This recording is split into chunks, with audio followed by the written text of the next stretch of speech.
Assalamualaikum warahmatullahi wabarakatuh. Kembali lagi bersama saya di program Simak seputar informasi mahasiswa kreatif, episode pertama, yakni yang akan membahas tentang mahasiswa berprestasi di Universitas Islam Negeri Raden Fatah Palembang. Ya, bersama saya Nadia Syafira Putri telah hadir di tengah-tengah kita, yakni saudara Dike Mandala Putra. Ya, assalamualaikum saudara Dike. Waalaikumsalam Kak Nadia. Oke, ini panggilnya bro aja. Bro aja biar lebih santai Kak. Oke, Bro Dike. Bro Dike apa kabar? Alhamdulillah sejauh ini baik. Baik. Oh, nggak nanya saya. Kak Nadianya gimana? Oke. Apa kabarnya Kak Nadia? Kayaknya lebih singkat dan lebih enak dan cair nih, Ya. Kak Nat aja manggilnya ya. Kak Nat. Oke. Siap. Balik, tanya lagi. Kak Nat gimana kabarnya Kak Nat? Oke, alhamdulillah sehat. Apalagi setelah ketemu mahasiswa berprestasi nih Masya ya. Allah. Masya Allah.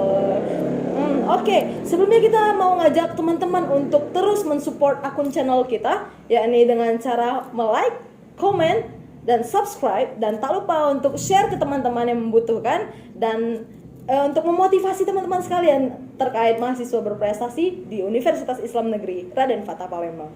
Oke, Bro Dike nih, semester berapa nih Bro? Saya semester 4. Semester 4? Semester 4. Kayak semester 8 kelihatan. Emang mukanya kayak kelihatan tua gitu Kak? Kelihatan sekelas. Oh sekelas Iya, gitu ya. Berarti kakaknya yang tua atau gimana? Oh, saya muda. Oh, Kamu masih muda. yang tua. Oke, Iya, siap, tentu siap. saja. Siap. Kak Nat. Kak Nat, Oh iya, oke. Benar. Jangan lupa ya Kak Nat ya. Oke, jurusan apa nih ya? Jurusan coba tebak. Kelihatannya jurusan apa nih Kak Nadia? Kelihatannya jurusan pendidikan agama Islam. Salah. Saya jawab langsung ya. Iya. Akidah filsafat Islam. Akidah filsafat Dari Islam, Usuluddin. teman-teman. Masya Allah. Dari Usuluddin. Usuluddin. Pembahasannya tentang apa tuh ya akidah filsafat? Iya tentang filsafat lah Kak. Filsafat? Ya, akidah dan filsafat gitu. Akidah dan filsafat yang beriringan berarti Iya ya?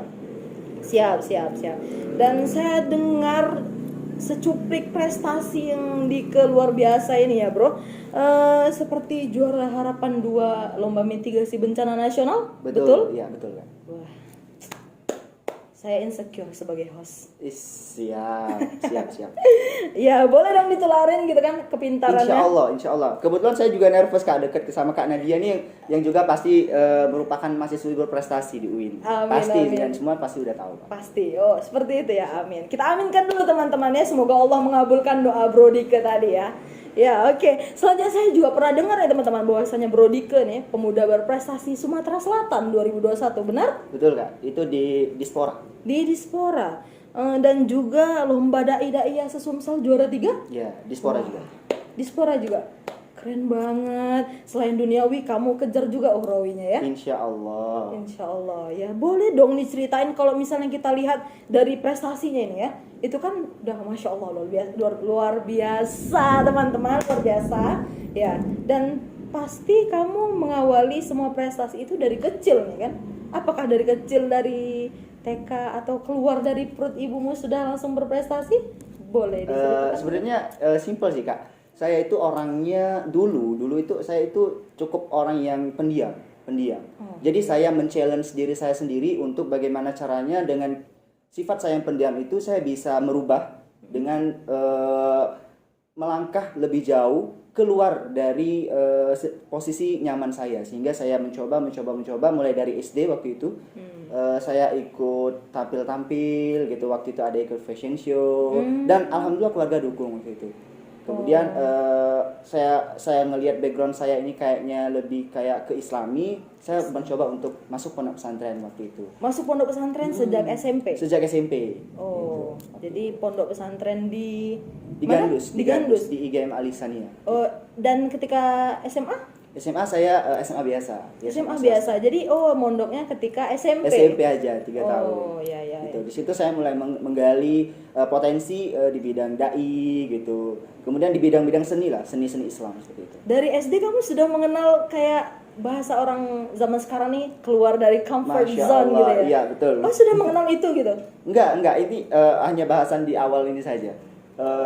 Bahwasanya saya dulu itu dari SMP itu kan saya itu sejak SMP itu sudah masih pendiam. Masih gitu. pendiam. Nah, saya ikut lomba, itu men-challenge diri saya walaupun saya waktu itu belum karena belum ketika ikut lomba belum langsung menang ya kan. Nah, ikut lomba yang penting membiasakan tadi. Membiasakan diri dulu. Ya, jadi saya agak kagok nih ngomongnya karena dia ini. Wah, luar biasa nih, mahasiswa berprestasi seperti ini saja mengatakan bahwasanya kagok nih ya. Ini merendah down to earth for flying to the sky or oh ya, bisa dijelaskan nih Bro Dika? Kenapa? Ini merendah untuk meroket apa gimana nih? Enggak ada sih. Oh, enggak. Karena Kak Nadia ini kan mahasiswa prestasi juga. Ya. Komentar atau nanya-nanya ke orang lain gitu. Oh ya, yang tentunya lebih berprestasi daripada saya. Insya Allah, amin ya. Oke. Jadi dari SD sudah men-challenge diri untuk keluar dari zona nyaman, kemudian SMP juga ikut lomba-lomba yang dari public speaking first ya. Jadi awal mula kamu men-challenge diri itu untuk berbicara depan umum. Betul. Oh, jadi seperti fashion show itu tampil depan umum, yang penting mental dulu aja kan. Mental dulu. Nah, masalah menang atau diketawain orang ya masa bodoh lah. Masa bodoh, dan tentunya keluarga support ya. Support. Nah, itu privilege yang kamu punya, bahwasanya keluarga mendukung tadi. Oke, dari SD ke SMP yang hal-hal yang selalu kamu coba dan kamu berhasil di bidang itu apa? Bisa dikasih tahu nggak? Ketika SMP ya saya ikut lomba gitu kan, lomba dai. Dan itu belum menang belum. SD? Itu SD dai saya juga? Belum dai. Fashion show. Pernah waktu itu ketika wisuda atau perpisahan ya. Perpisahan SD kakak kelas. Nah, saya disuruh tampil di situ. Ya disuruh tampil fashion show, disuruh ceramah juga kayaknya pernah kayak waktu itu. Terus disitulah saya menyukai dunia public speaking gitu. Oh, pokoknya dunia yang berbau ya, public, berbicara pokoknya saya hobi ngobrol aja gitu. Padahal ketika ketemu sama orang saya itu pendiam, tapi nggak tahu gimana itu. Oh, saya ngerti. Ada tipe yang seperti ini. Jadi kamu itu tertutup ketika bukan tentang dirimu gitu, tapi ketika tampil di depan orang banyak kamu berani mengeksplor gitu. Oh ya, saya ngerti. Luar biasa sih ya, men-challenge diri untuk keluar dari hal yang udah nyaman. Jadi orang pendiam itu susah loh sebenarnya, dan kamu bisa. Jadi terbiasa sampai sekarang. Apakah kamu masih pendiam nih di depan orang banyak tentang dirimu sendiri, tapi mengeksplor di publik terhadap apa yang kamu bisa gitu? Karena dengan pengalaman yang cukup panjang dari SD gitu ya saya sudah mulai memperbaiki sehingga enggak lagi, insya Allah enggak lagi. Dan itu sepertinya orang yang menilai ya apakah saya ini pendiam dekat orang atau tidak seperti itu. Tapi yang pasti ketika tampil ya saya tampil gitu. Nothing tulus gitu, tampil gitu. Oh, jadi setelah SMP juga masih menggeluti dunia dai tadi, mengikuti lomba, dan di pesantren itu kan pesantren kan ada lingkupnya ya, berarti kamu terbatas di lingkup pesantren itu. Apa kamu bisa keluar dari? Ya kan lombanya mewakili pondok pesantren. Oh, jadi di support juga oleh pesantren. Jadi sehingga kamu bisa mengeksplor dirimu lebih luas gitu. Siap. Kira-kira setingkat apa Kota Palembang atau? Ya, Kota Palembang waktu itu Festival Anak Soleh Indonesia FASI. Ya, FASI. Itu Kecamatan Gandus kalau nggak salah waktu itu. Ya, saya ikut lomba tartil Quran, waktu azan waktu itu. Oh, seperti itu. Jadi pokoknya lomba-lomba event-event yang berbau Islam. Oh, Masya Allah sekali teman-teman. Jadi mahasiswa berprestasi kita kali ini multi talented ya, Masya Allah. Selain dia bisa gak kalah kayak Mbak Nadia lah. Kak Nat, perjanjian di awal. Kak Nat, siap. Kenapa jadi Mbak Nadia nih? Kak Nat. Oke, jangan terlalu nervous. Iya. Sepertinya saya yang seharusnya nervous gitu ya. Jadi selain bisa public speaking, pidato, fashion show, kamu bisa tampil Quran, bisa lomba azan, mempunyai suara yang bagus. Kalau bagus tuh enggak ya. Tapi pede. Oh, pede. Kunci nomor 1 itu pede gitu ya. Pede. Entar bagus atau enggak terserah.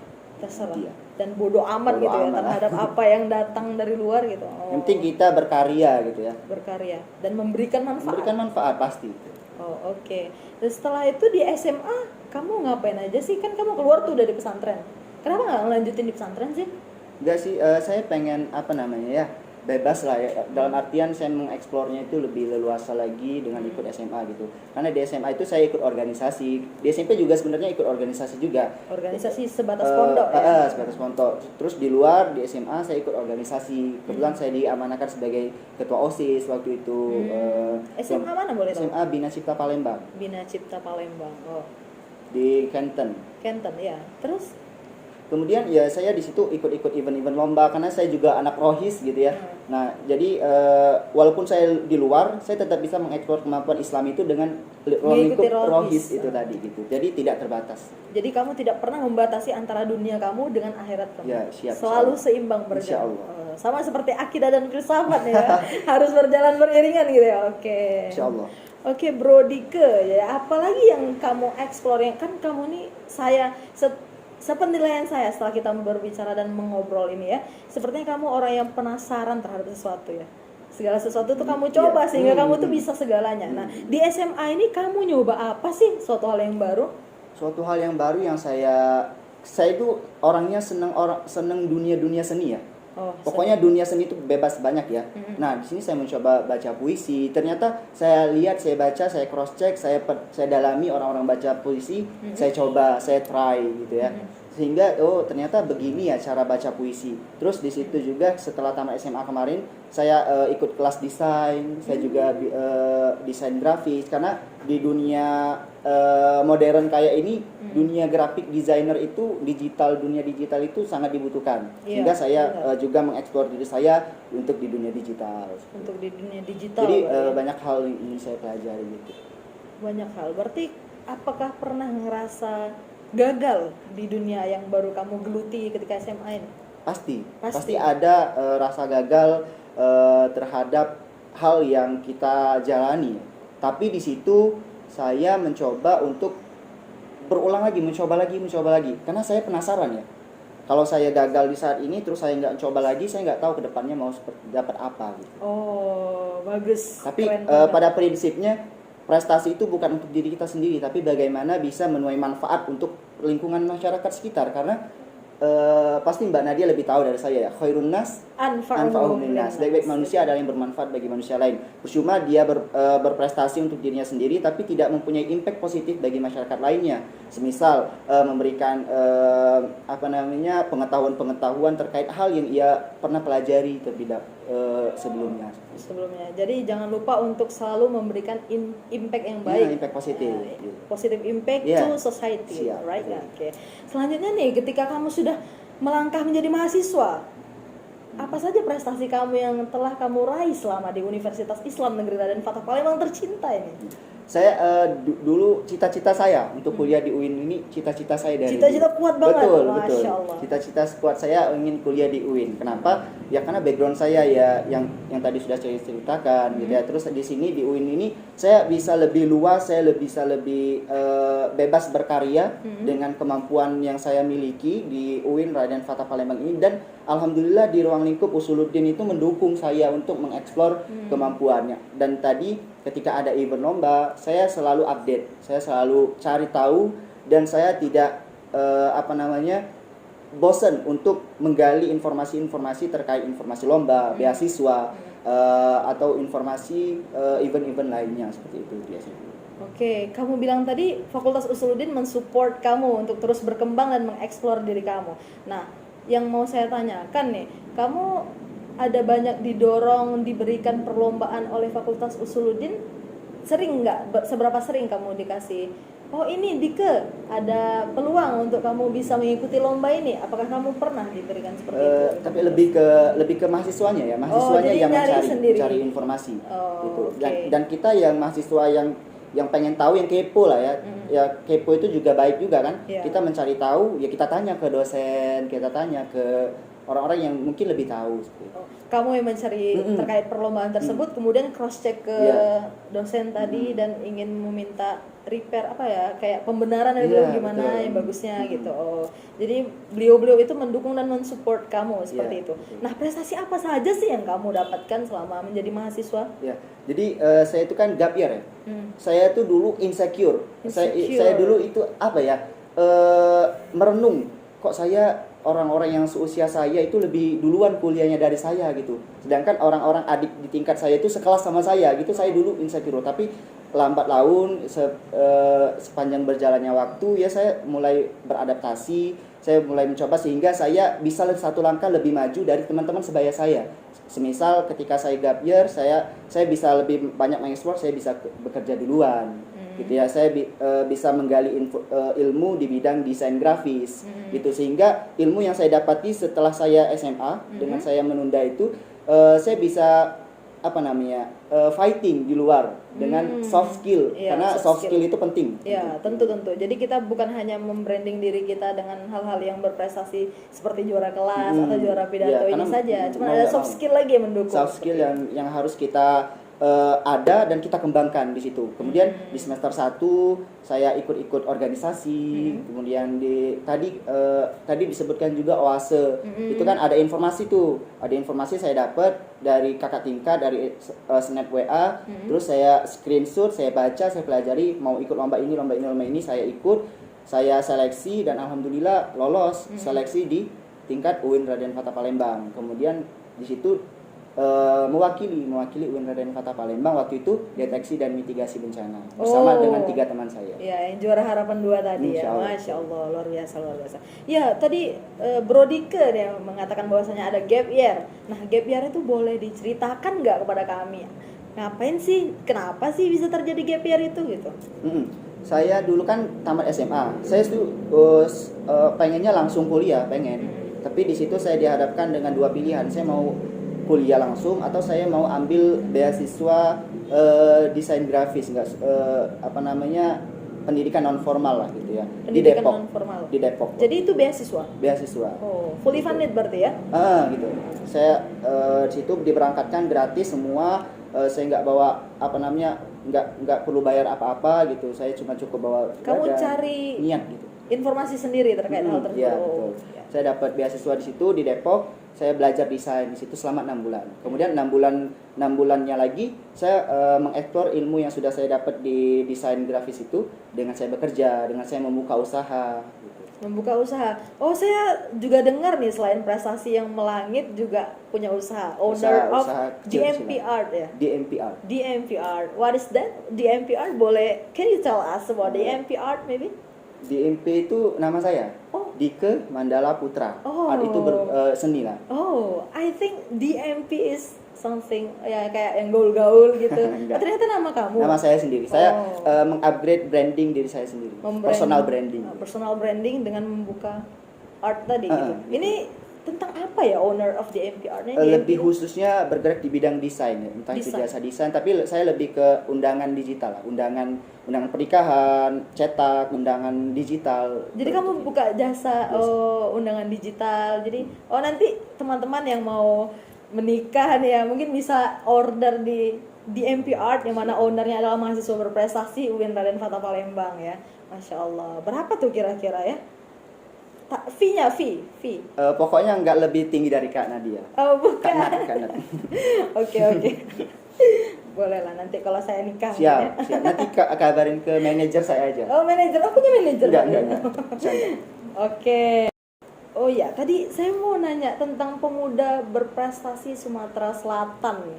Luar biasa sekali Bro Dike. Saya mengerucut rasa yang mendengar prestasi Anda Masya Allah. ya. Oke, Masya Allah. Ya, itu boleh dijelaskan nih Bro Dike bagaimana Bro Dike bisa menggapai gelar tersebut menjadi salah satu pemuda berprestasi Sumatera Selatan. Ya, jadi Dispora itu kan punya program, yaitu pemuda berprestasi Sumsel itu adalah tahun kedua. Sebelumnya tahun 2020 sudah pernah. Terus 2021 kemarin saya ikut. Karena 2020 kemarin saya nggak tahu informasi, nggak dapet. 2021 saya udah lihat nih 3 bulan sebelum, kalau Hari Sumpah Pemuda itu tanggal 28 Oktober. Nah, itu di bulan Agustus kalau nggak salah udah ada informasinya di Instagram Dispora. Jadi teman-teman boleh follow aja Instagram Dispora. Di situ insya Allah mereka punya program-program bagus untuk pemuda. Nah, di situ saya cari informasi, saya tunggu dari bulan Agustus itu. Saya tunggu informasinya, ternyata di awal Oktober itu baru muncul lagi informasi update tentang syarat-syarat, ketentuan-ketentuan, dan saya ikut. Saya daftar, ternyata alhamdulillah masuk. Saya ikut tes wawancara, alhamdulillah lolos. Dari 17 kota dan kabupaten yang ada di Sumatera Selatan, saya salah satu dari perwakilan dari Kota Palembang. Waktu itu menjadi pemuda berprestasi. Ada 3 kategori, yaitu pemuda berprestasi, pemuda pelopor, dan juga pemuda wirausaha. Oke, jadi kesimpulan dari ini terakhir saya mau nanya sesuatu nih. Kan Bro Dike nih ya, setiap ada sesuatu Bro Dike tuh cari dan gali terus informasi tentang suatu hal tersebut. Nah, triknya dong Bro gitu. kok bisa sih kamu tuh ngikut ini itu tanpa pecah fokus? Apakah kamu dengan mengetahui sesuatu itu kamu langsung nulis gitu bro? Atau gimana? Coba Ya detail. saya lebih ke memanfaatkan teknologi ya. Saya lihat Instagram, Facebook, biasanya banyak informasi-informasi. Dapat info langsung dicatat gitu. Saya screenshot, saya simpen. Biasanya kan lupa kita Ya, screenshot gitu. Ya saya langsung baca di hari itulah. Saya tidak menunda-nunda. Misal saya screenshot, oke besok aja saya cek, enggak. Tapi saya screenshot ya saya baca. Saya baca, dipelajari detail gitu.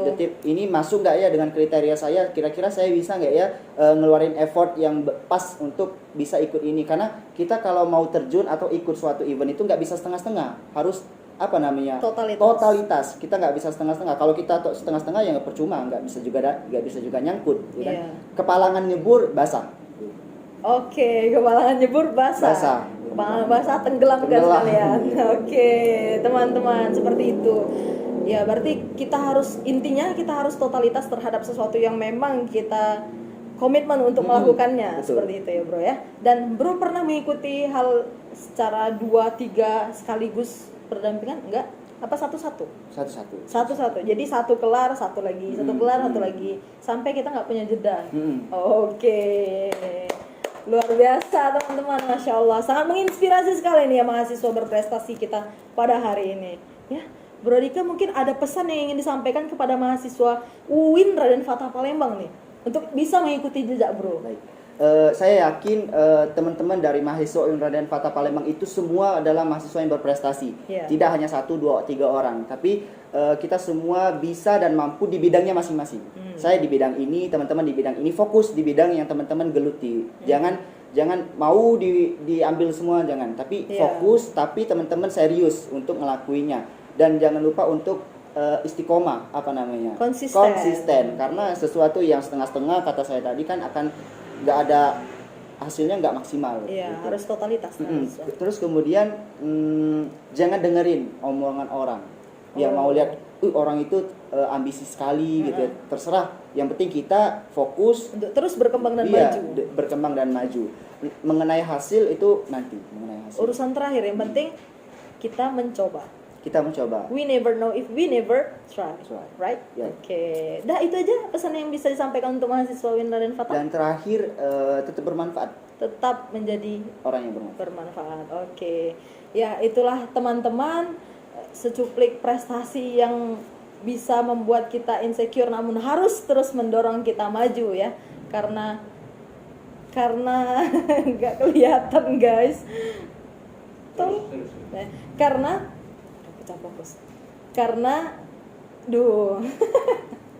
lupa lo Kak. Apa tadi? Karena kita harus ini. Karena kita harus konsisten. Tadi terakhir nanti ngomong apa sih? Nggak kelihatan loh.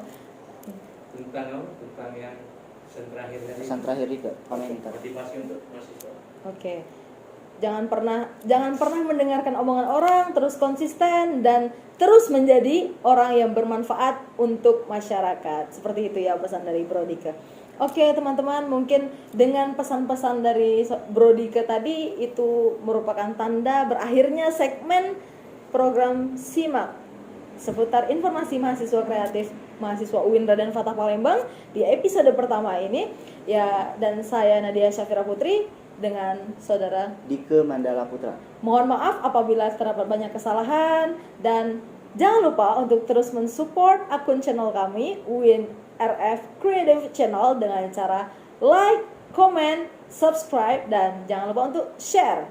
Barangkali ada teman-teman mahasiswa lain yang ingin mendapatkan motivasi ini ya dari mahasiswa berprestasi kita, Bro Dika nih ya. Mungkin bisa mengklik dan menonton video ini. Thank you so much. Terima kasih Bro Dika waktunya. Semoga terus bisa menginspirasi ya dimanapun berada. Oke. Thank you so much. Billahi taufiq wal hidayah wa ridha wal inayah. Wassalamualaikum warahmatullahi wabarakatuh. Dadah.